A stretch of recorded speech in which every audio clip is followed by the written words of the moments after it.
Hello YouTube, Blue Matona here, and before we start the video, there were just a few things I wanted to cover that I forgot to mention when I recorded this the first time. First and foremost, welcome to all viewers who might be, new to my channel and seeing this series, or who are returning viewers used to Total War content. I will be having some other games involved going forward, and I hope you all enjoy. Secondly, I will be releasing this series every Sunday at 2 p.m. Eastern Time. That's Eastern Standard Time in the United States. I hope you all enjoy. Hello YouTube, Blue Matona here with a brand new series, brand new game. Yeah, just thought I'd change it up. I was a big still in the Total War mindset. I was a huge Tycoon fan, specifically Zoo Tycoon, Roller Coaster Tycoon, growing up. I played like Moon Tycoon. I played a bunch of the games, and I really loved them. But I can't really find a way to play Zoo Tycoon anymore, and Zoo Tycoon 2 never really, it just never really did it for me. I never really played it a lot. I don't have that sentimental value. But I discovered Planet Zoo. I've played it briefly. I played a good bit of the tutorial, and I jumped into a sandbox mode just to kind of test some things out. No, I don't really have a lot of experience, really any experience in this game. I've never played Planet Coaster, so I'm not too familiar with the mechanics, and, I heard, I did some research online. I heard the pathing can be a huge pain, and stuff like that, and, I'm just not familiar with it. So that's going to be something that is, something I'm going to be trying to work through. The design of this video is going to be a little bit different as well from my usual content. There'll be parts where I'm talking live and playing the game, and then I'm also going to do, voiceover or music over sped up build versions, because, I'm definitely not going to be at the same level, of detailing and skill at this as a lot of the other YouTubers for Planet Zoo are. I will try to detail and make things look nice, and that'll take time, so I think that's when I'll speed it up. So, we are going to jump into a franchise, because I think franchise mode is the way to do it. What would you like to call it? I probably should have thought about this. I'm just going to put in something right now. If you guys have any name recommendations, please toss them my way in the comments. I'm just going to... What do I want my franchise to be called? Oh my gosh. Alright, we'll just do like how about just Matona Zoos for right now, and we'll change that later. But yeah, this is just, very laid back. Oh, 100 conservation credits. Just very laid back, very, just a game that I think I'm going to really enjoy playing, and I hope you all, come along this ride with me, and you can give me advice, and we can play this together. So, I'm going to go to my home turf for the first zoo. We're going to do a temperate North American zoo.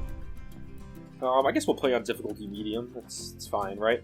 Definitely flat terrain. Name zoo. We're gonna start the first one off. It's gonna be called. We're gonna go with Blue Zoo.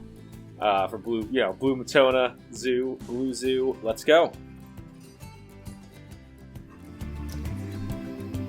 All right. So here's our zoo. We have our entry point here, where the guests can come in, and yeah, big map. I mean, the map's pretty huge. You can see here's the border. It goes all the way up until here. So we got a lot of space to work with for the zoo. And the design for the entryway, it's sort of here's a little hand-drawn version of what I'm kind of thinking of building. Or at least what I'm striving for. It's a combination of the Central Park Zoo in New York City, a zoo I went to a lot growing up. Admittedly haven't been to for quite some time, but they have a sea lion exhibit right in the front, like a circular sea lion exhibit right as you walk in. They do feedings, and then also the San Diego Zoo, where I was fairly recently, and their flamingo habitat right by the entrance. I also noticed while doing a bit of research on this game online that the flamingos are a very good starter entrance animal in Planet Zoo. So I think the combination of the two, kind of a nice, maybe circular, ideally circular entry exhibits with the, circular entry exhibit for flamingos, I think would be really cool. So that is the general idea. Let's go ahead and get in, and we're going to build it. So first and foremost, let's jump into the pathing here, and let's just expand our entry point slightly. just give ourselves a little bit of room to work with here. I think what I'm going to want to do is, and sorry if some of the controls I'm still definitely just not 100% with, but any recommendations I would be very, very appreciative. Welcome everybody to the first 4x speed sped up voiceover section of the video. I've definitely learned a lot while editing this first video. I've had to cut down a pretty significant amount of the building time. Like a typical Let's Play video that I'll make maybe is about an hour to an hour and 15 minutes of actually playing the game, and the video ends up being right around that length. The editing that I do for those videos is fairly straightforward. It's mostly what's the right word? It's mostly just cutting out the loading screens and doing any editing in case I stopped and got up in the middle of a recording, or to get some water or use the restroom, whatever it might be.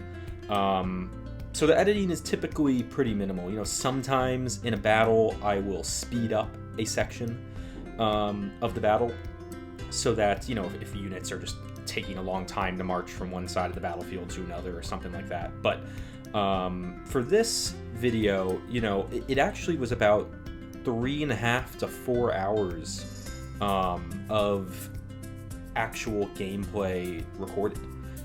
With a lot of sped up versions. There's a section later that I put at 8x speed because I'm just fiddling with the roof of a building I make, and you'll see that when we get there. I hope you do. I hope you stick around.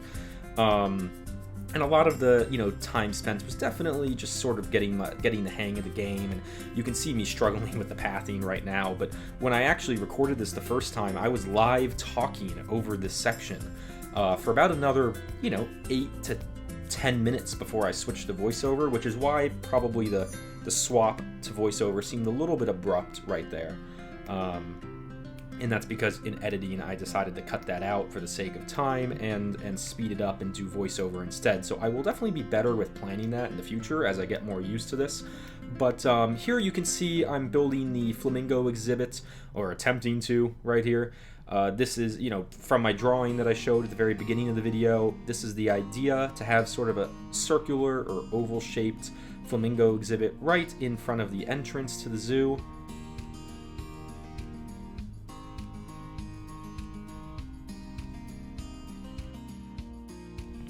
Oh, sorry about that little break right there. I sneezed really quick. But yeah, to have a flamingo exhibit right here at the entrance of the zoo. First impressions, right off the bat, and here you can see me. I'm already fiddling with the path. What I didn't realize at first here was that the grid, and it's kind of dumb now that I think about it, but the grid that I formed off of the exhibit entrance for the keepers and staff right there does not line up properly with the grid at the front of the zoo. So my first thought was I tried to connect it this way, and I was leaving, trying to fill in as much as I possibly could with paths, and then I would fill in the blank spaces with, foliage and decorative plants and whatnot, and I immediately decided I hated how that looked. I mean, I got like a couple in. So then I thought, here, let's fill in with a grid as much as possible. You can see me, again, struggling to line up the grid in the back there. Fill in the grid as much as possible, and then we'll be left with, less, less green space, and immediately you can see there that did not work out nearly quite as, nearly as planned. Also, I was not a fan of the look. So I delete a lot of the pathing, and I realize I need to connect up the grid from the front so that everything connects seamlessly here, and then I connect to the gate, and then find a different route in for the paths. I think this is the cleanest way to do it, and as I'll mention in a minute here, yeah, I definitely won't be using gridded sections too much in this zoo, but here at the beginning, I think it's a smart thing to do. Back to real time. Okay, so I was driving myself insane with the pathing there. I mean, I'm not even like 20 minutes into playing this dang thing, and I immediately realized, I'm like, the pathing in this game, the complaints people had online, completely correct. I mean, it was so frustrating. And you can have people come into the zoo, and yeah, we'll expand out the paths now that this is all formed up and should mesh properly. I also changed my camera settings for the placement of pads. It was whipping me around the screen and rotating and everything, and I changed it to just camera will follow, but not follow and rotate. The rotation was just killing me. So now we have entrance into the zoo. There's a courtyard. You're going to have a couple gardens on either side. We have an exhibit straight ahead of you. And yeah, as you saw in the diagram at the beginning, I'm going to want to have a line of concessions, concessions, stores, etc. on each side.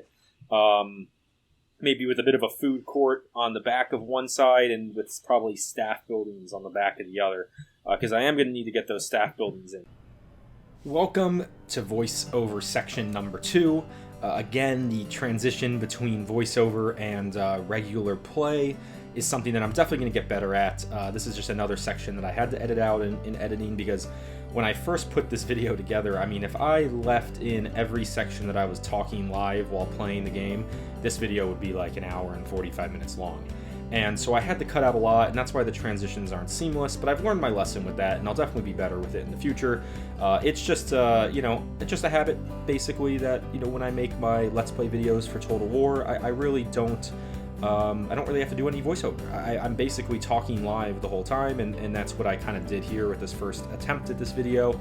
And so I fixed it up in editing as best I could, and we'll be better with that in the future. What you can see me doing here is I filled out the rest of the rectangular grid in the entry area, and I'm just temporarily placing a bunch of staff buildings, just so that we can get the core staff buildings in, with the intention of moving in a couple of flamingos to our habitat.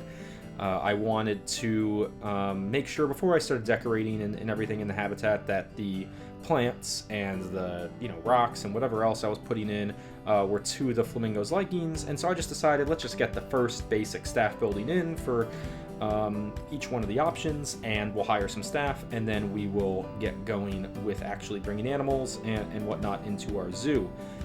It's very haphazardly put together, and before this video ends, you'll see I actually construct an entire building around the staff area here as sort of what I kind of view as a entry, kind of like an entryway, sort of a greeting center, sort of first impression while entering the zoo, and something that and also a spot where staff can have their facilities and have a home base near the entrance. And you see here my pretty pathetic first attempt at just putting some sort of cover there. I mean, at first I was thinking I wouldn't actually include the building of the greetings entry center in this first video, which is why I just put up that one sort of slatted wood covering there, because I thought maybe it would last a little bit while, at least until the next episode, before I cleaned up that area. But I decided to do it here off the bat, so you'll see that later on in the video. As for the flamingos, here really quick, you can see me, I'm putting some mulch down where I know I'm going to be filling in with plants, and then we're going to go ahead and get towards the flamingos and actually decorating the habitat themselves. I hope you enjoy. I realize I want to make the plants that are present themed for the flamingos as well. And the easiest way to do that is to actually bring in the flamingos first, see what they like, see their see what plants they like, what biomes and everything, and then move on from there instead of eyeballing it and changing it later. So we're going to go ahead and, we're probably not going to spend conservation credits on these guys. Jeez, 5,000 conservation credit flamingo. Correct me if I'm wrong, but conservation credit listings are actually other players listing their animals, correct? I mean, maybe I'm wrong with that. Maybe, someone's hoping they're just going to buy a 5,000 conservation credit flamingo. I mean, look, it's good. It's a gold flamingo. It's a gold. It's very valuable, I guess. Very in demand. Greater from those. Look at that size, 100. Look at those stats. Yeah, really good stats. Makes sense as opposed to some of these other ones, but we are not as concerned with that because this is just our starter animal, and we're gonna we're gonna spend our money. So let's take a quick look here at the Zoopedia for flamingos. So yeah, here's their range, their biomes. They require. Let's take a quick look here. They can be up to 500. Jeez. Now I'm thinking we maybe have 10. I mean, we're going to probably just buy all the ones that are available for cash right now, and then, you know, they'll breed and they'll grow themselves here at our zoo. So let's see what happens, size requirement if we had, like, 20, let's say. 471, most of it being shallow water, not deep water. 353. So oh, that's actually combined. Uh-oh. How large is our area here? 608. Not that large, guys. Not that large. So 608 is our land size. Obviously, a flamingo does not require that much on its own. But right now we're already at like 425 here. I mean, even if we went up to 5, let's see, like 5, 6, you know, now we're talking, we're at the 400, 500 something range. You know, we can probably support up to about 8 or 9 at our current exhibit size. And you know what? That's okay. That's okay. So what we're going to do is we're going to buy in some flamingos. We're going to see what they like, what they don't like. We don't have any research done, obviously. This is our first franchise zoo. So let's go ahead and do that. So we can just, I guess we'll just buy in. Looks like there's 4 available, 5 available for cash. I'd say we just buy in those 5. I mean, their stats aren't amazing, but, you know, it's the ones that we can purchase. Some are better than others, and let's bring them in. So we will adopt these animals. They will be waiting for us in the trade center. Oh, that one's taking a bit to load.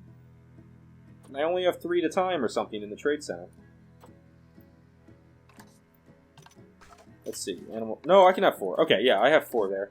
Looks like a couple more popped up. What do we have so far? 2 males, 2 females. Why don't we start with that, and we'll let them breed, unless there's one with, you know, particularly good stats here. Those stats not outstanding, not terrible. That guy's not bad, or this woman, that girl's not bad. Why don't we bring in one more here? Just Shakira, I got it, right? All right, there we go. So we got 5 greater flamingos, and I say what we should go ahead and do here is let's send them to the zoo. No path to destination. Why? Let me troubleshoot this. I'll be right back.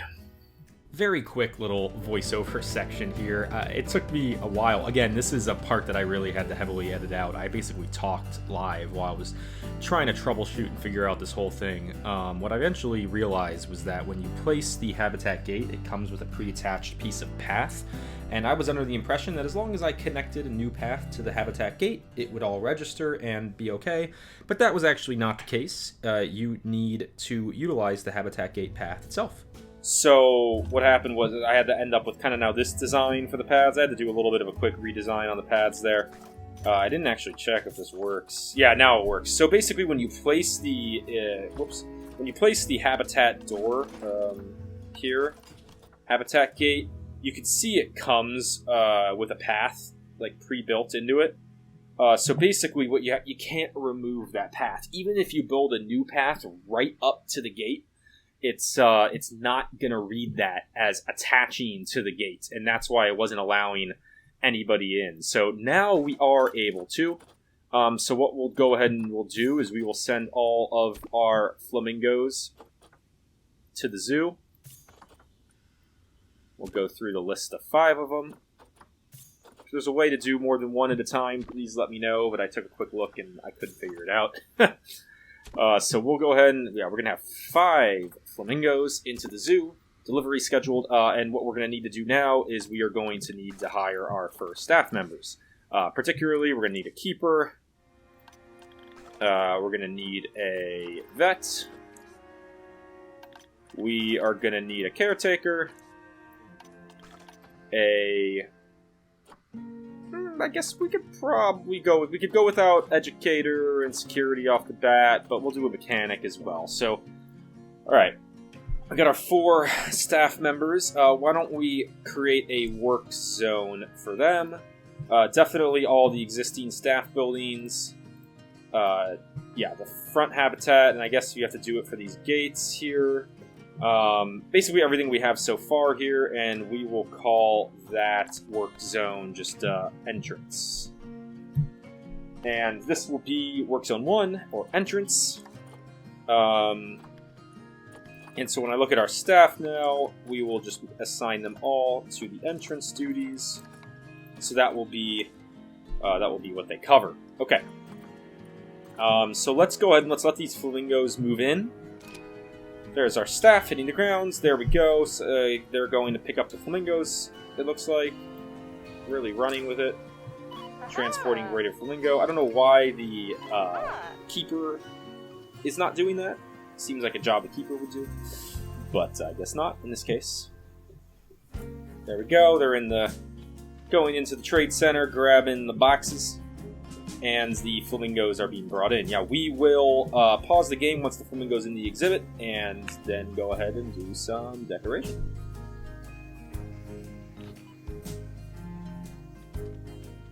There we go, guys. And any second now, right here, we will have our first animal of the game. Let's see them. Oh, a little wonky with the camera there. But there they are. Our first 2 greater flamingos are in the zoo. They are in their exhibit. They hate it. Low welfare. Makes sense. We have a visiting player. Say hello. Hello. We'll take those 20 conservation credits that we get for that. And, okay, yeah, we got some challenges there. Nothing too wild to look at. So, first and foremost, yeah, these guys are not going to be happy. Social-wise, they're not happy because there's too few adults, there's too few people. Enrichments, there's nothing. Terrain, there's no hard shelter. The terrain setup is inappropriate. They need more water. They have a good amount of land, a good amount of space, but they need more water. They need more sand, and they need more rock and more soil. So why don't we go ahead and let's start first and foremost here with the water. Welcome everybody to the next sped up voiceover segment. Again, just theme of this video, when I recorded this the first time, I was talking over this whole process. And it took forever when I first put it in the video, but I think sped up, it actually goes by pretty quickly. You can see me, again, I'm just learning, I'm learning the terrain tools, I'm trying to figure it out. My idea here was to basically create a central island for the flamingos. With sort of a, almost like a little half moon, or most of the way around the island, basically. Water pool. And there it is. I put it in. I play for a couple days so that the flamingos can recalibrate, and I realize there's not enough land area. So then I kind of have the idea. I'm like, all right, well, first and foremost, I'm going to expand the land area out, and I can't figure out how to do it because nothing's working, and I realize after a few minutes here that you can't do it with water present. So what I do here is, I expand the area out, I create a couple little bridges in 2 different directions, so now we divide up the pool into 3 separate pools. I thought these little land bridges would be kind of cool, maybe, get the flamingos a bit closer to the fence, a little bit closer to where the guests are going to be viewing them from, and yeah, I do this one more time. I decided to add a little bit more land here up top. That's where I'm going to end up putting their hard shelter, as you'll see in a bit. And there we go. So I get to a point here that I'm happy with. I put in a bit of hard shelter. I do intend also, like with this zoo, to be building most of my own hard shelters out of rock or out of other materials, maybe with like a bit of a cave kind of vibe. But I felt like that would stick out and just not really fit here at the very front of the zoo, especially for like flamingos, to have sort of a big rock. So I decided to do kind of just one of the standard shelters here with some decoration around it, plants wise. You can see me editing the terrain, putting in some sands, putting in some short grass and everything. And then here we go for decoration. And I don't have any favorites yet. Like I don't have any favorites in the zoo. I don't know what is in the, foliage options and what's not, but I sort it by what the flamingos will like, and I start putting some stuff in. So I've definitely, I got some reads here. I've watched a good amount. I mean, not a good amount. I've watched, some YouTube videos of other creators in the Planet Zoo space. the lady designer, I think that's how you pronounce it. I'm trying to remember the exact name of the channel. Is, you know, incredible with the exhibits and the decoration that she puts into her exhibits, and I definitely, you know, kind of had some of that in the back of my mind as inspiration. I knew I wanted to put some full plant life and some foliage around the hard shelter here to kind of give them some privacy. You can see I put these vines on the fence in the back that kind of just, you know, thinking almost like, okay, you want to block a little bit of the guest view right into their hard shelter. Put some vines up one of the pillars there, one of the supports. You know, just kind of putting some plant life on one of the sides, trying to make the hard shelter a little bit more of like a private area. And then I do decide that instead of the kind of straw there, I put in some greenery as bedding for the flamingos.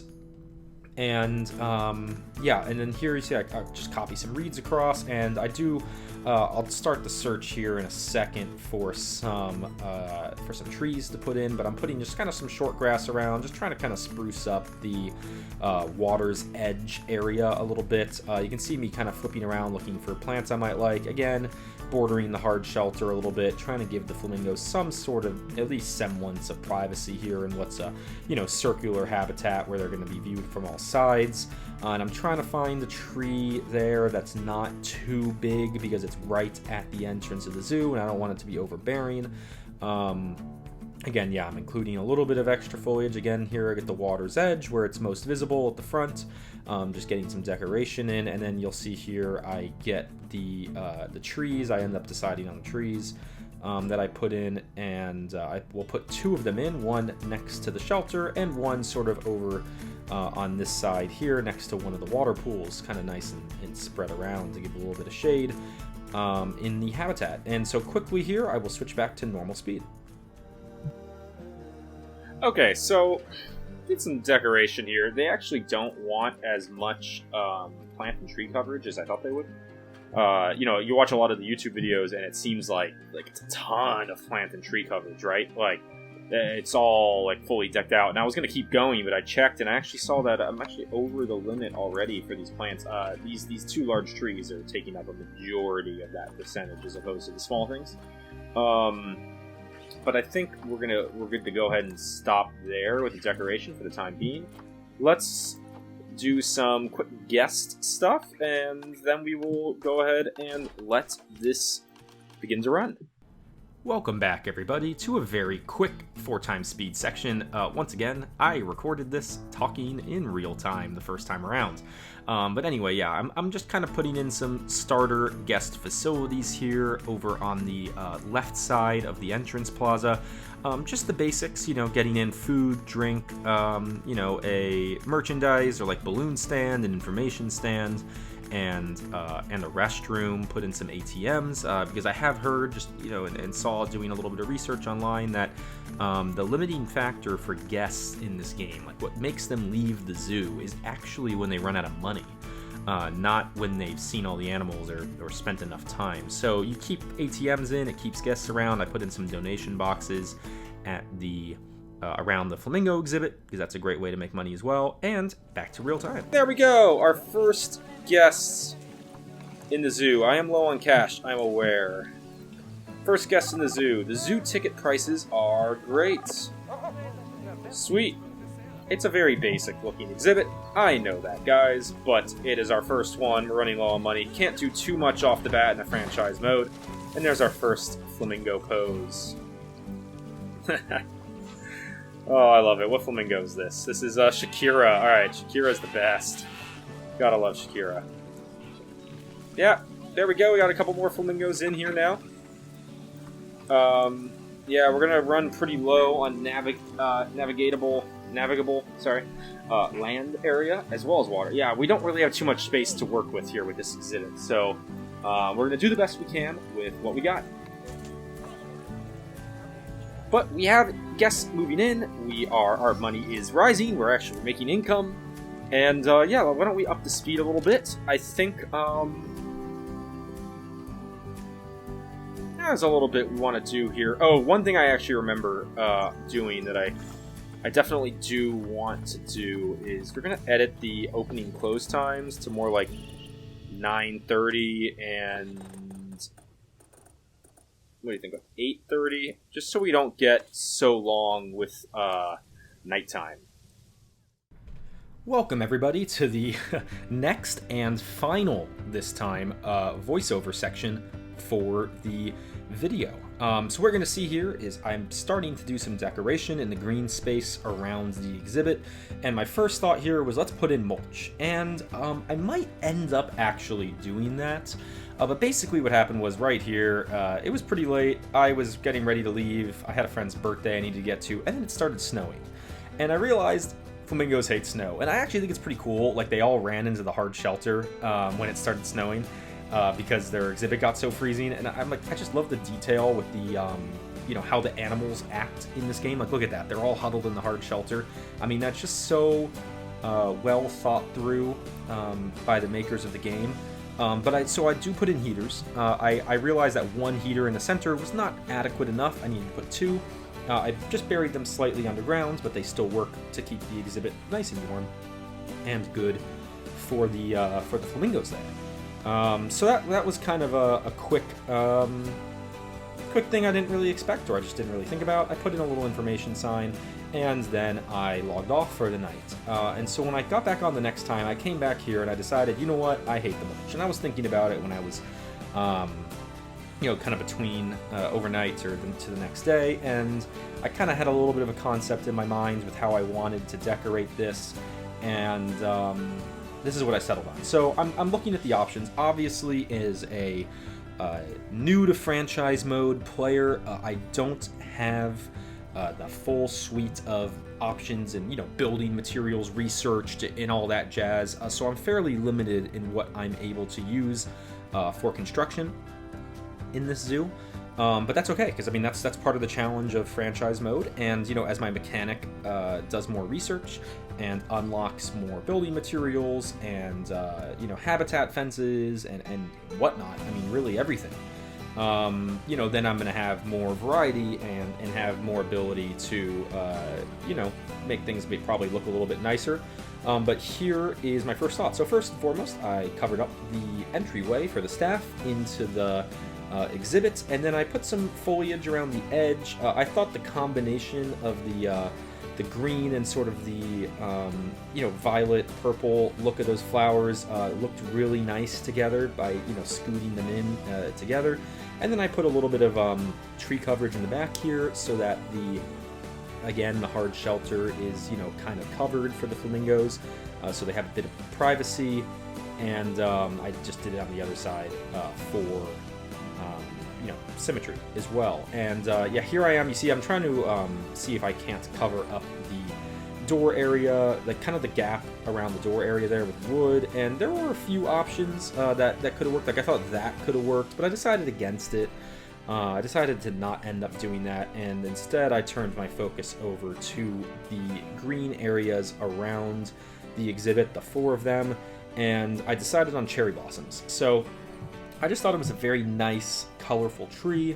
It was also it's also a tree type that that's within the flamingos, you know, range. Like, it's something that they would like if it was in the exhibit themselves. So I thought it was only right to kind of put that around the flamingos exhibit here at the entrance. I just typically throughout the zoo, and what my goal is with all future zoos really is when I'm kind of decorating green space around exhibits, I'm gonna go for a bit of a more natural, you know, wild look with grasses and different bushes and whatnot. But I kind of thought about it for a minute, and I decided that right here at the entrance, I was actually going to go for more of a manicured look. And the thought process behind that was, I thought if there was one section of a zoo that would have a really manicured, you know, kind of placed, you know, with plants like really clearly intentionally placed and put together section of a zoo, it would be at the entrance.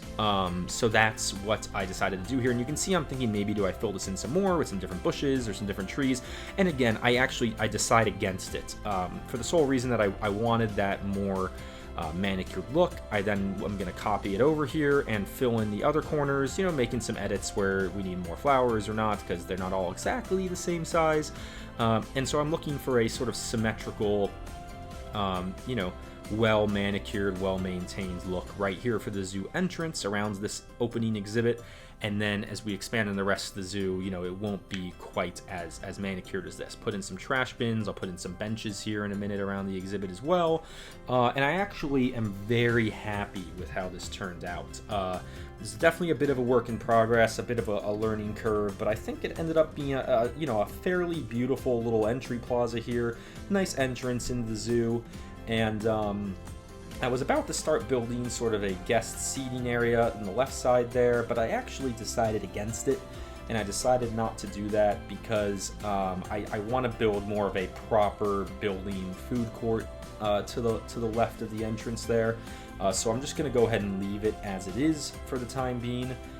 Definitely one thing that I found very daunting with this game to start, that I guess I wasn't expecting so much, is just the pure freedom of it. I mean, you know, there's no campaign goal or direct objective. I mean, you know, you need to turn a profit in your zoo. You know, you need to make money in franchise mode. I'm obviously not playing in sandbox, but ultimately, you know, as long as you're turning a profit, it's very open and very you have a lot of options.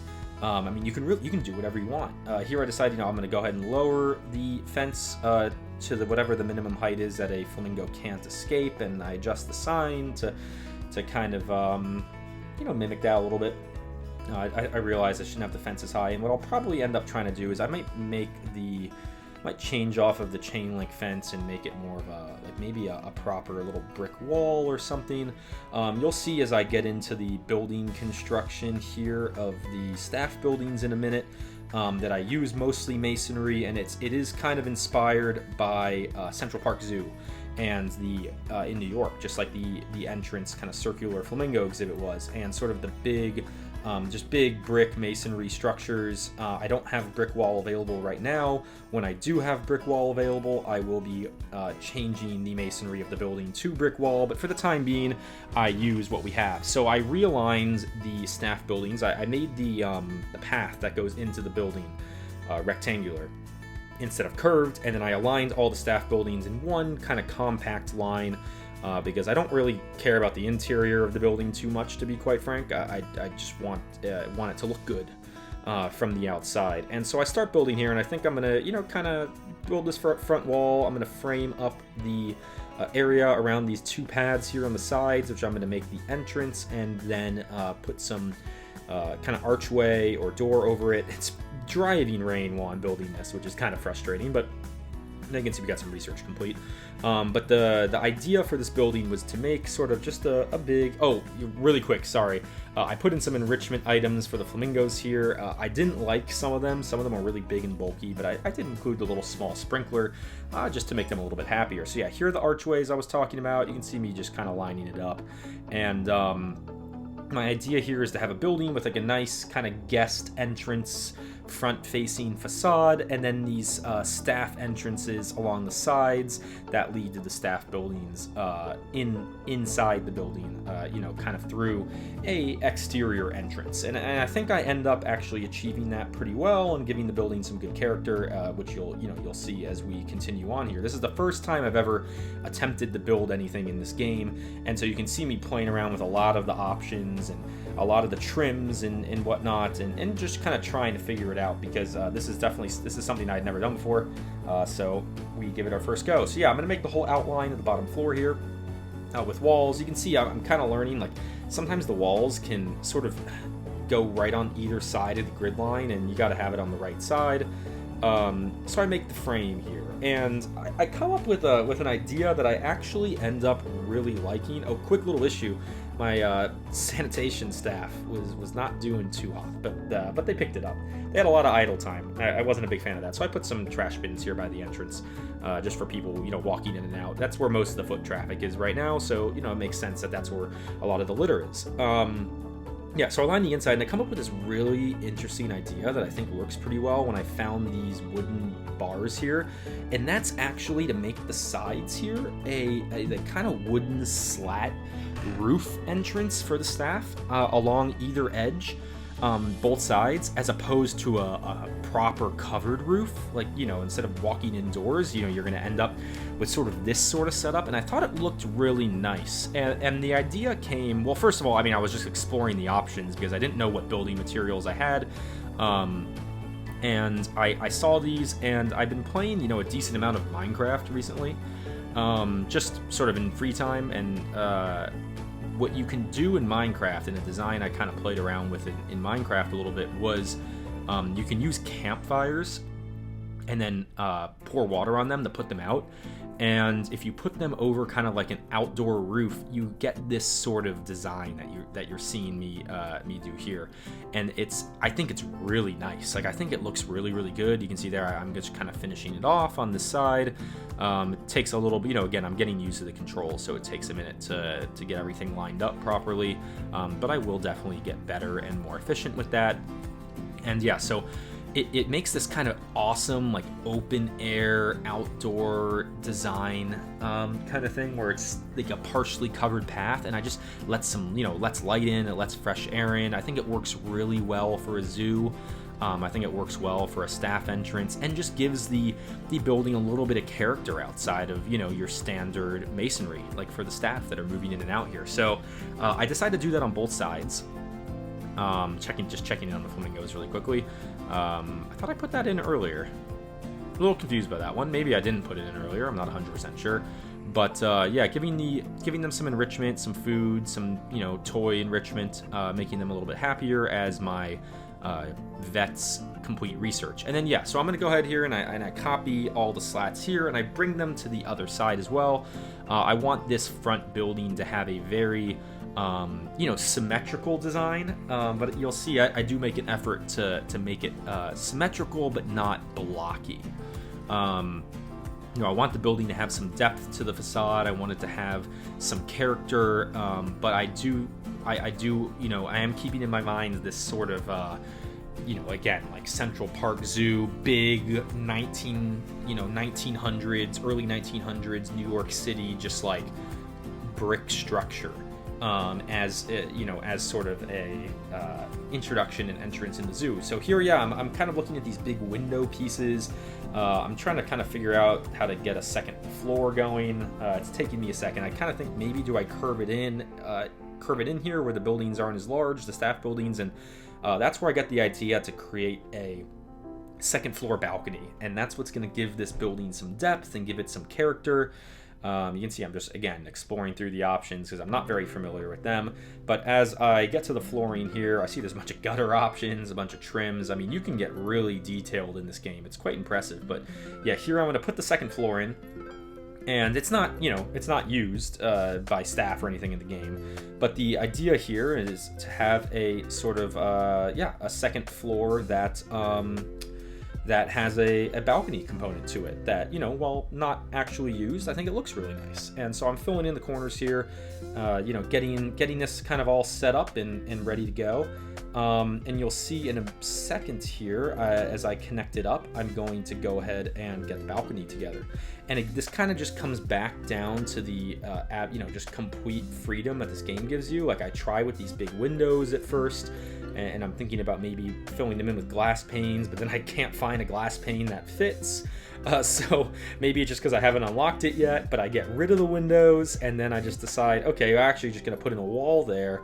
And I'm looking through window options again, and I kind of settle on some I like, and I'm going to make it look like basically there's rooms, and think of it as like your zoo staff building here at the front, right? Like, this is where your administrators are going to work. This is where your maybe there's a break room for zoo staff. Like, I'm trying to think, in a real zoo, all the manpower and work that goes into it. This is the type of building that you typically see at the front of a zoo. And by the way, yeah, right there I discover angle snap for when rotating objects, and that makes it so much easier going forward, because I was just freehanding it before and trying my best to make things perfectly vertical or whatnot. And I discover here there's angle snap, and you can rotate it and pick it up and make sure it's perfectly vertical, without having to worry about it. And so yeah, I got doors in. You can kind of make it seem like, yeah, this could be an office where where people are working, where where the front of the, kind of the front of the zoo staff could operate. And then I'm thinking about some different railing options here and seeing what I got. And I really like this wooden one, this kind of wooden railing frame with sort of a little bit of a metal, kind of mesh protecting the bottom. I think it looks really nice. I finish it off here. I'm going to go ahead, you'll see in a second, I'm going to go ahead and center it. Select all the pieces so that it's symmetrical on both sides, and yeah, I really like how that actually ends up turning out looking. So then I decided to take the same window options and basically move them across, while kind of looking at the decorations at the same time. So yeah, we're gonna make it look like, again, this whole second floor is office space and rooms, just basically people's offices. But of course, it's just the facade that houses all the staff buildings here in the back. But that's okay. So we complete the building. And you can see I love the look of sort of the two one-floor wings with the open roof next to the big bulky building that will eventually be brick itself. I think it works well together. I think it looks really cool. And yeah, I decided on a very low-rise roof. I didn't want this building to be particularly tall, so I went for the most shallow sloped roof possible. You can see I'm looking at the different options here, and I decided on this sort of black metal roof to go with as my piece, and then yeah, I just go around and I basically fill it all in. So this is I'm just trying to keep it low. I'm trying to not make the building super tall and showy, but rather like something that I think could fit in and be a bit muted, built back in the day, that trying to get that sort of atmosphere to it. And I'm discovering the different roof pieces, and it all comes down really well together.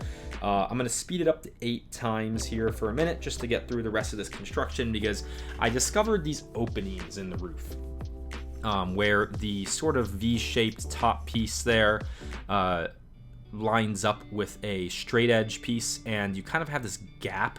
And I was really trying to figure out for a little while here how to fill it, and I couldn't really figure it out. So if you have any people who are experienced with this game, if you know how to do that and you have experience, please let me know, because I would be incredibly grateful to learn how to fill that gap. You can see here I'm trying again with a little piece of roofing, and I just can't figure it out. I don't know if there's a good way to do that or not. But then, yeah, I decide, put in a little bit of accents, put in a little exhaust vent in the back. I'm going to put in some lights here in the front, and I discover the welcome to the zoo pre-made component here that literally fits perfectly with the building I built. I had no idea that existed until I discovered it right there, and it fits like perfectly right in the center, right underneath the balcony section. And then yeah, I'm gonna put in more windows here, because it's 2 stories, you're gonna need 2 sets of windows.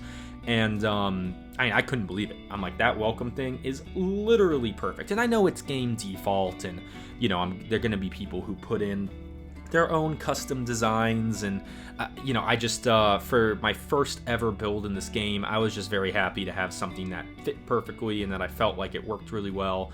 And I put in some staff only signs here just temporarily. I might go on the workshop and find like a nice staff only sign that looks a little bit better. I'm gonna go ahead and just kind of keep detailing here, put in some air conditioning units on by the different windows on the different floors. Again, blocky and symmetrical. A lot like it would be if this building was, built back in the early 1900s, right? And that's the goal here. So symmetrical on both sides, very low pizzazz factor. Basically just trying to, it's rudimentary, put in some power outlets there next to the front, some little signs kind of covering the staff entrances. I'm thinking about maybe putting in a bit of a gate there, like a rope or something to kind of mark the staff entrance, but I haven't decided if I want to do that yet. And then I'm going to go ahead here and this took forever. I mean, we're on 8 times speed right now. This took so long when I did it the first time. But yeah, I'm basically just covering the entire exterior with gutters, and I did not know what I was doing. It took me a little bit of time to get into a rhythm, a little bit. You can see I speed up the process once I kind of get through the beginning stages, but I thought it was a nice piece of detailing that I think gave a good just a good little bit of added like real life to the building. Also, the fact that it was pouring rain when I was building this in the game reminded me. I'm like, oh yeah, the gutters I saw earlier, you know, those would be a good fit here. So I put the gutters around the whole building. I just think it gives it like a little bit of extra trim and a little bit of extra, oh yeah, like that's how it would be in real life. You know, there probably would be gutters around it. And, you know, even if not, I just think it looks good in this setting. So that's what I do. I'm going to go ahead and put the gutters all around and then do some adjustments with the corner pieces to make them all line up properly. It takes a heck of a lot of time, but you know what? I'm learning. It's the first building I built in the game, and I think I ended up doing a pretty good job with it. I'm pretty happy with how it turned out. It hit the vision of what I was going for pretty well. I really wanted that you know, firm, blocky building. I can't wait till I can switch it to brick. I think it's going to look so good when I can. Put a little bit of a exit pipe here for the gutter, because, you know, it definitely needs one next to the vent over there. And the ground piece. I mean, I just love that the game has all these in it. Like, it's just such a cool little bit of attention to detail. And I'm going to flip back this force speed here at the end really quickly before going into cinematic, just as I finish off this part here, and I hope you enjoy the cinematics.